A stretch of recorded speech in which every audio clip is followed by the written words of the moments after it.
وہ سوچتے ہیں کہ ان کے پاس ہر چیز موجود ہے، ان کی تعلیم، مہارت، ذہانت، یہ سب انہیں خدا کی طرف سے ملتی ہے، اور وہ سوچتے ہیں کہ وہ تمام دنیا کے مقاصد حاصل کر سکتے ہیں۔ یہی کچھ نبوکت نظر کے ساتھ بھی تھا۔ نبوکت نظر بادشاہ جس نے اسرائیلیوں کو اسیر کیا، انہیں بابل میں لے گیا، نبوکت نظر بہت عظیم بادشاہ تھا۔ اس کہانی میں بہت کچھ پایا جاتا ہے۔ دانیل 4 باب اور اس کی 30 آیت میں یوں لکھا ہے، خداوند کا کلام اپنے بندہ کی معرفت یوں فرماتا ہے۔ یہاں پر لکھا ہے،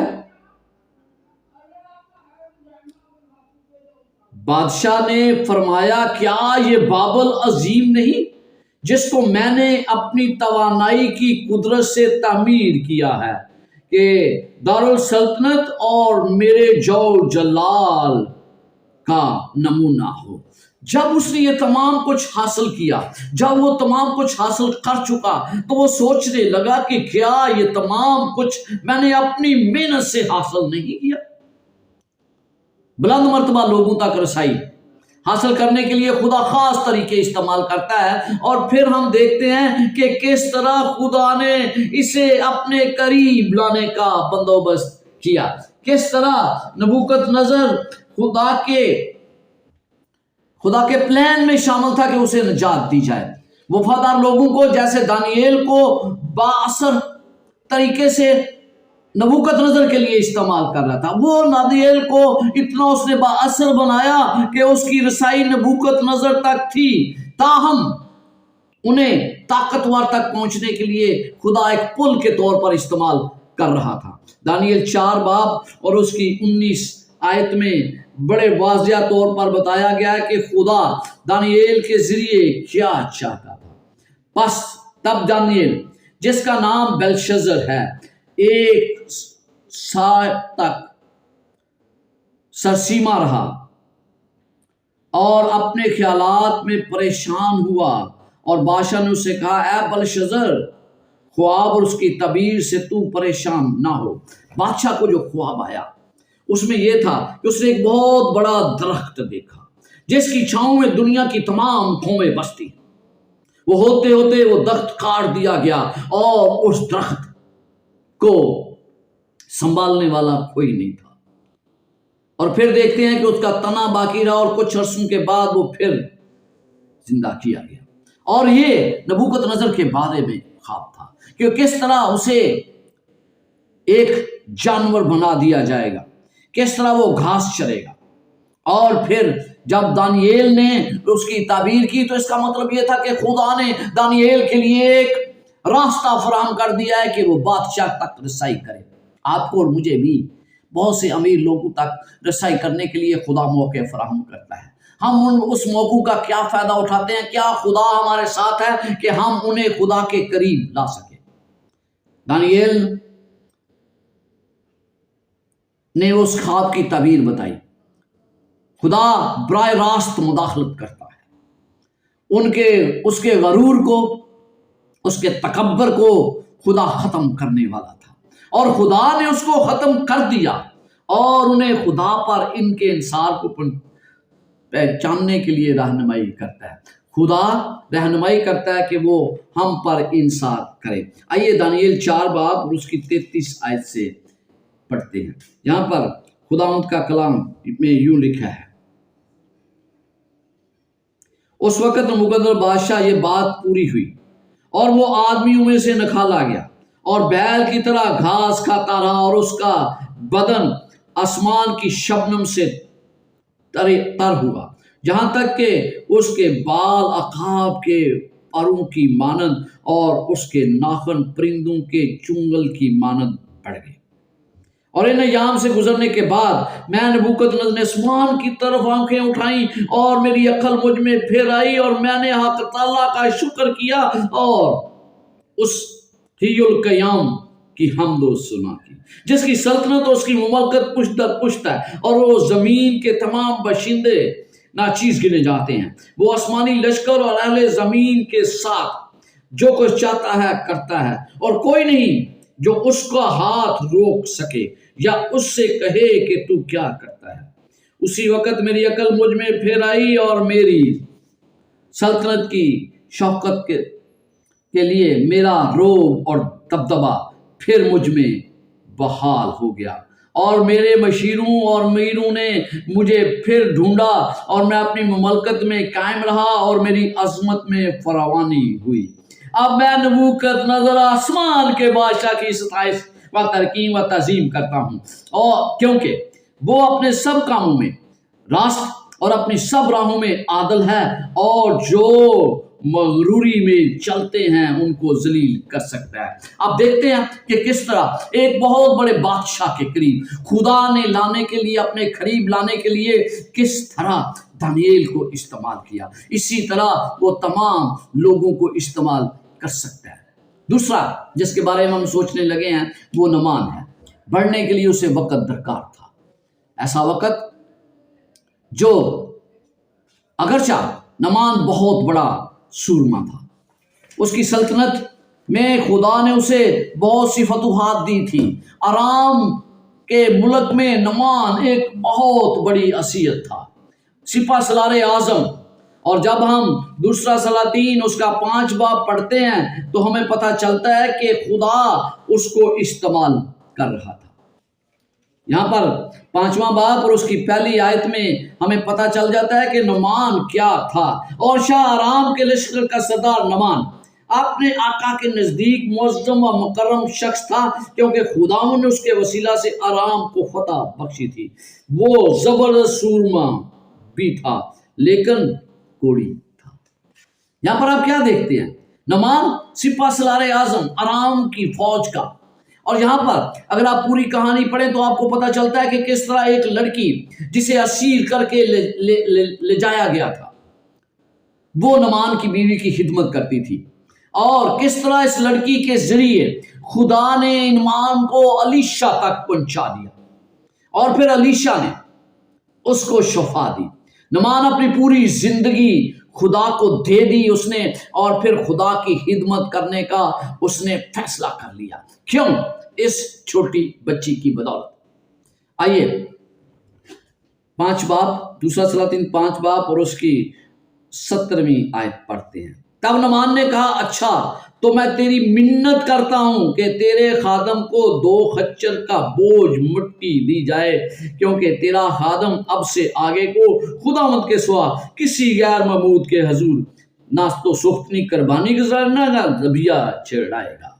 یہاں پر آپ کیا دیکھتے ہیں کہ نعمان نے اپنی زندگی خدا کو دے دی، لیکن خدا کے متعلق اس کا علم بڑا محدود تھا۔ اسے خدا کی عبادت کرنے کے لیے کہتا ہے 2 خچروں کا بوجھ مجھے درکار ہے۔ کچھ بھی ہو، دیوتا رمون آرام میں رہتا تھا اور سچا خدا اسرائیل میں، اس لیے اس نے کہا کہ مجھے مٹی دی جائے، کیونکہ مجھے پتا ہے کہ یہاں کا خدا اس رمون خدا سے جو آرام جس کی پرستش کرتے ہیں وہ کہیں بڑا ہے، طاقتور ہے۔ وہ اپنے علم کے مطابق یہ بات کر رہا تھا۔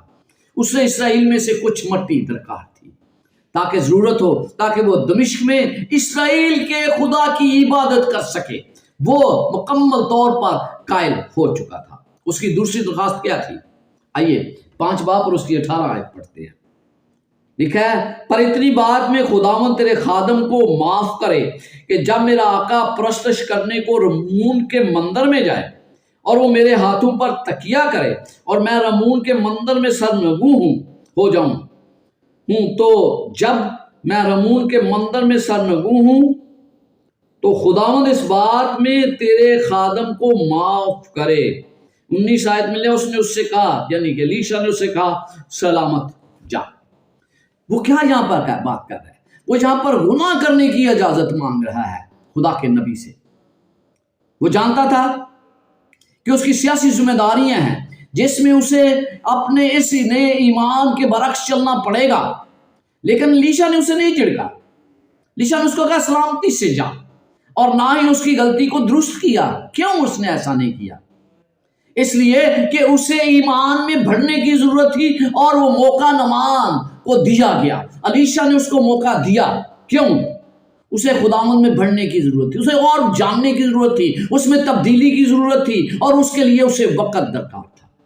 جب آپ کسی سے ملتے ہیں، نیا شخص کوئی ملتا ہے جو خدا کے قریب آنا چاہتا ہے، تو اسے وقت دے، اس کے ساتھ وقت گزارے، اسے ایسا اتنا وقت دے کہ وہ مسیح میں ترقی کر سکے، اسے خداوند میں بڑھنے دے، اسے تبدیل ہونے کے لیے وقت دے، اس کی مدد کرنے کے لیے۔ ہم دیکھتے ہیں کہ بعد میں الیشا دمشق میں گیا تاکہ اس کی مدد کی جائے۔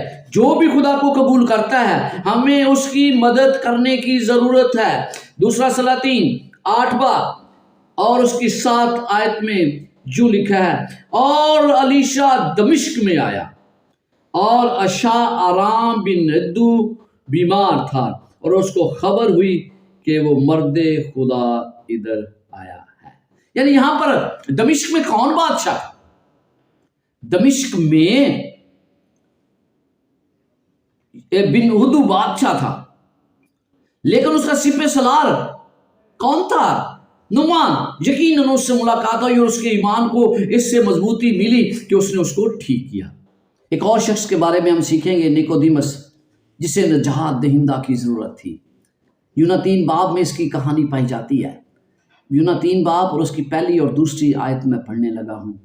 یہاں پر لکھا ہے، فریسیوں میں سے ایک شخص، نیکودیمس نام یہودیوں کا ایک سردار تھا، اس نے رات کو یسوع کے پاس آ کر اس سے کہا، اے ربی، ہم جانتے ہیں کہ تو خداوند کی طرف سے استاد ہو کر آیا ہے، کیونکہ جو معجزے تو دکھاتا ہے کوئی شخص نہیں دکھا سکتا جب تک خدا اس کے ساتھ نہ ہو۔ وہ یہ تسلیم کرتا تھا کہ یسوع مسیح خدا کی طرف سے ہے، یسوع مسیح کی تعلیم خدا کی طرف سے ہے۔ یونا 3 باب اور اس کی دوسری آیت میں لکھا ہے کہ جو شخص جو معجزے کوئی نہیں دکھا سکتا تو دکھاتا ہے۔ نیکودیمس اسرائیلیوں کا سردار تھا، سر عام یہ تسلیم کرنے سے گریز آتا، وہ یسوع مسیح کو سر عام لوگوں کے سامنے اقرار کر کے نہیں بتانا چاہتا تھا کہ وہ اس کا قائل ہے، یسوع مسیح کو وہ ربی جانتا ہے، لیکن مغروری تھی اس کے اندر۔ اسی مغروری کی وجہ سے، اسی کی طاقت و حیثیت کی وجہ سے وہ یسوع کے ساتھ براہ راست بات کرنے نہیں کرنا چاہتا، اسی لیے وہ رات کے اندھیرے میں آیا تاکہ لوگ اسے نہ دیکھیں۔ اسے ایک بات کا خطرہ تھا، وہ یہ کہ اس کے دوست اس سنہیڈرین کا ممبر ہونے کے ناطے جو اس کے ساتھی ہیں وہ اس کو مسترد کر دیں گے، اسے یہ خوف تھا، لیکن خدا اس کے ساتھ بڑے صبر سے کام کر رہا تھا۔ خدا نے اس کے ساتھ اس کی زندگی کو تبدیل کر دیا، اس کی ایک رات کی ملاقات نے یکسر طور پر اسے تبدیل کر دیا، کیونکہ ہمیں پتہ چلتا ہے کہ جب یسوع مسیح مشکل وقت میں تھا تو اس کی زندگی بچانے کے لیے خدا نے اس کو استعمال کیا۔ یونا 7 باب 40 سے 53 آیت میں آپ اس کے بارے واضح طور پر پڑھ سکتے ہیں۔ جب نیکودیمس نے دیکھا کہ یسوع مسیح کو مصلوب کر دیا گیا ہے، یسوع مسیح کو آسمان اور زمین کے درمیان لٹکا دیا گیا ہے، تو اس کو اس کی وہ بات یاد آئی جس میں اس نے کہا تھا، وہ یونا 3 باب اور اس کی 14 آیت میں کہتا ہے، جس طرح موسیٰ نے سانپ کو بیابان میں اونچے پر چڑھایا تھا، اسی طرح ابن آدم بھی اونچے پر چڑھایا جائے گا۔ اسے اب شک نہیں تھا، جب یسوع مسیح کی صلیبی موت کے بعد اسے کوئی شک نہیں تھا، اسے نجات دہندہ مل گیا ہے، اور اب اس کی کوئی پرواہ نہیں تھی کہ اس کے دوسرے ساتھی ناراض ہوتے ہیں یا نہیں ناراض ہوتے، اس کے بارے وہ کیا سوچتے ہیں، اس سے کوئی اسے فرق نہیں پڑتا تھا۔ اس نے فیصلہ کر لیا کہ وہ یسوع مسیح کی پیروی کرے گا، اور اس نے مکمل طور پر اپنی زندگی یسوع مسیح کو دے دی، کیونکہ اس کے دفن کرنے کے تمام تر اخراجات یونا 19 باب میں ہمیں بتایا گیا ہے کہ نیکودیمس نے برداشت کیے۔ نیکودیمس اس کے دفاع کرنے میں آگے آیا، اب اس کو سوال کرنے کی ضرورت نہیں تھی، اس نے شاگردوں کے ایمان کی حوصلہ افزائی کی۔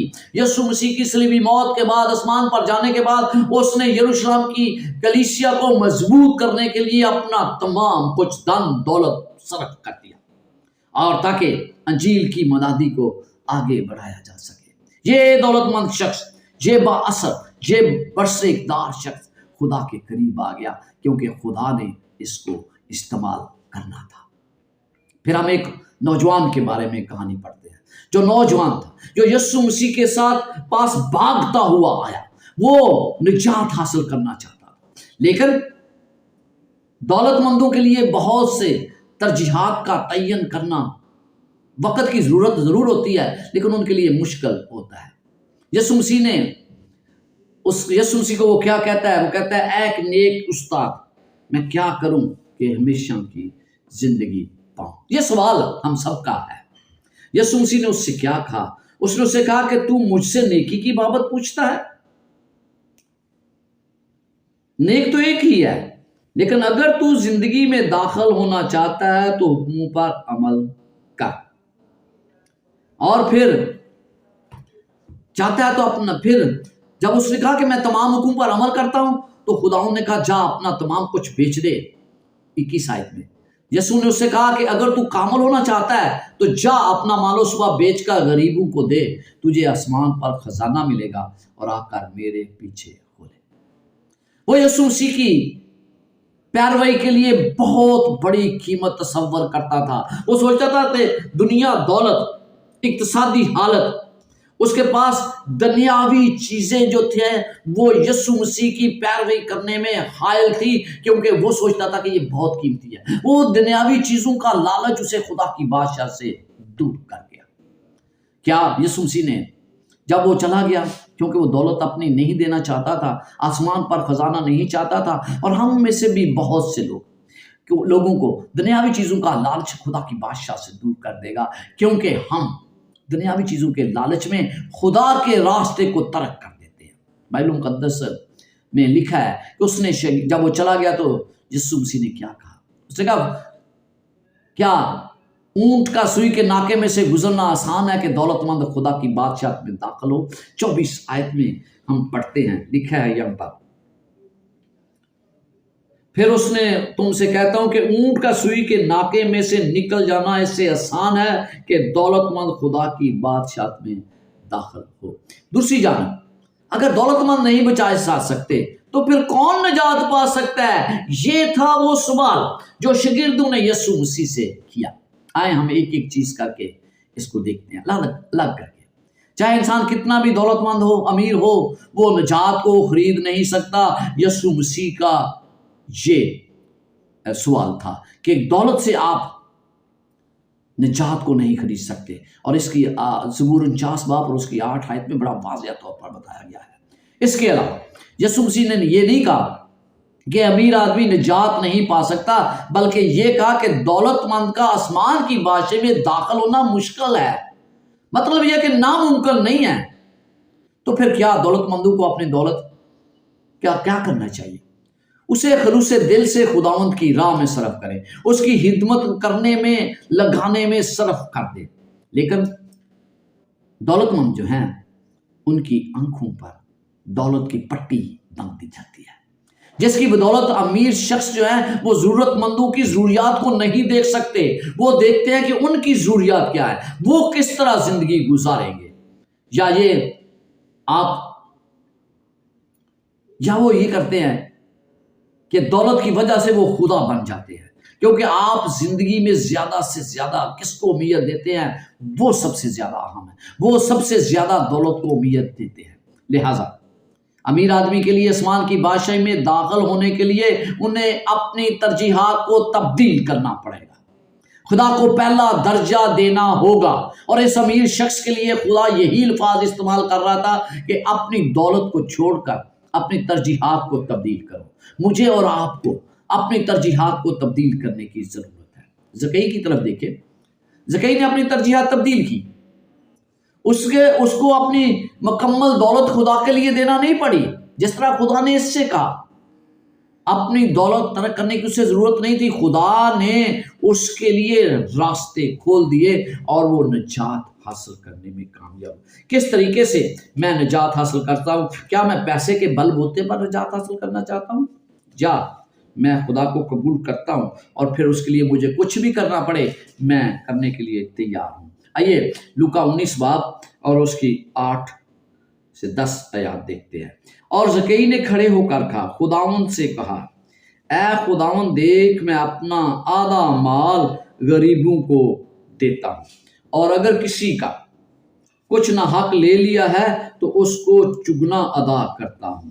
یسوع نے اس سے کہا آج اس گھر میں نجات آئی ہے، اس لیے کہ یہ بھی ابراہیم کا بیٹا ہے، کیونکہ ابن آدم کھوئے ہوئوں کو ڈھونڈنے اور نجات دینے آیا ہے۔ تو پھر دولت مند خدا کی بادشاہت کے وارث ہو سکتے ہیں۔ ضروری نہیں کہ آپ کو دولت کے لیے تمام دولت خداوند کے لیے دینی پڑے، آپ کو ترجیحات کا تعین کرنا ہے، جس طرح زکی نے کیا اور پھر خدا نے اس کے لیے راستے ہموار کر دیے۔ ایک اور امیر شخص کے بارے میں ہم سیکھیں گے، اور یہ آخری ہے جس کے بارے میں یوسف ارمتیہ۔ مل کر کام کرنے کی ضرورت ہے۔ یوحنا 19 باب اور اس کی 38 آیت میں لکھا ہے، ان باتوں کے بعد ارمتیہ کے رہنے والے یوسف نے جو یسوع کا شاگرد تھا لیکن یہودیوں کے ڈر سے خفیہ طور پلاطس سے اجازت چاہی کہ یسوع کی لاش لے جائے۔ پلاطس نے اجازت دی، پس وہ آ کر اس کی لاش لے گئے۔ یوسف نے واضح طور پر یہ دعویٰ کیا کہ وہ یسوع مسیح کا شاگرد ہے۔ جب اس کے پاس یہ موقع تھا کہ اس کے لیے کچھ کرے، اسی طرح خدا نے اسے استعمال کیا کہ اس نبوت کو پورا کرے جو یسایہ نبی نے کی تھی۔ یسایہ 53 باب اور اس کی 9 آیت میں ہم اس کے بارے میں پڑھتے ہیں۔ آئیے میرے ساتھ بائبل مقدس کا یسایہ نبی کا صحیفہ، اس کا 53 باب اور اس کی 9 آیت پڑھتے ہیں۔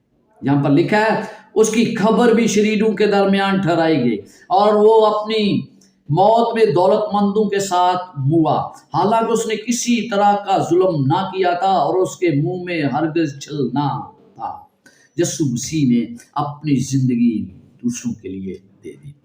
یوسف کی مداخلت کے بغیر یسوع کے کام قبر میں دفن کیا جاتا، کیونکہ شاگرد پلاطس سے کبھی بھی یسوع کی لاش دفنانے کے لیے نہیں کہہ سکتے تھے۔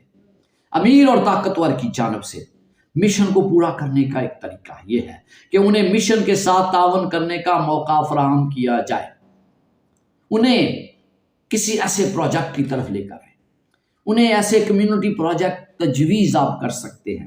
مثال کے طور پر آپ ایک ایسا پروجیکٹ جو ضرورت مندوں کی فلاح و بہبود کو بظاہرہ متاثر کرتا ہو، یہ ان کے پاس لے کر جائے۔ امیر اور طاقتور اس میں تعاون کرنے کی ضرورت کو محسوس کریں گے، شاید یہ وقار کے لیے ہے یا کسی اور وجہ سے، لیکن شاید یہ مدد کے لیے اپنی خواہش دوسروں کے لیے کچھ کرنے کی خواہش کا اظہار کرنے کے قابل ہونا ہے۔ آئیے انہیں کسی اچھے کام میں حصہ لینے کا موقع دیں تاکہ بدلے میں وہ بھی یسوع تک پہنچ سکیں۔ تو آئیے ان امیر لوگوں کے بارے میں جب ہم سیکھتے ہیں تو آپ کو معاشرے میں بہت سے لوگ ملتے ہیں، اعلیٰ عہدوں پر تعلق والے لوگ، سیاستدان، انہیں بھائی چارے کے ساتھ تلاش کریں۔